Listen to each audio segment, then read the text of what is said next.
നീ മരിക്കി, നീ ഖബറിലേക്ക് നീ മരിക്കി, നിന്റെ 6000 രൂപ ഞങ്ങൾ കൊടുക്കാം, അല്ലെങ്കിൽ നീ മരിച്ചു കഴിഞ്ഞാൽ നിന്റെ ശരീരം കാക്കയ്ക്കും പൂച്ചയ്ക്കും ഇട്ട് കൊടുക്കൂല. ഈ ഭൂമിയിൽ നമ്മൾ അറിയുന്ന ഈ ഒരു കമ്മ്യൂണിറ്റിയിൽ ഞാൻ പറയുന്നു, നല്ല മനുഷ്യന്മാരെന്താ മുസ്ലിംസിൽ മാത്രമേ ഉള്ളൂ.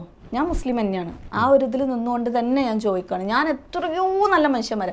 ഫോർ എക്സാമ്പിൾ, ഈ ക്യാൻസറിന് ട്രീറ്റ്മെൻറ്റ് ചെയ്യുന്ന ഒരു ഡോക്ടറിൽ നിന്ന് ഗംഗാധർ, എനിക്ക് ആ മനുഷ്യൻ എന്ത് ഇഷ്ടമാണെന്ന് അറിയോ? കാരണം എന്താ വെച്ചാൽ അത്രയും നല്ലൊരു മനുഷ്യൻ. ആ മനുഷ്യൻ്റെ മതം ഏതാ? ഹിന്ദു ഇതിൽ വിശ്വസിക്കുന്ന ഒരു മനുഷ്യനാണ്. നല്ലൊരു മനുഷ്യനല്ലേ? മുസ്ലിംസിൽ അതുപോലെ നല്ല മനുഷ്യന്മാരില്ലേ? ക്രിസ്ത്യൻസിലില്ലേ? ബുദ്ധന്മാരിലില്ലേ? എല്ലാറ്റിലും നല്ല മനുഷ്യന്മാരുണ്ട്.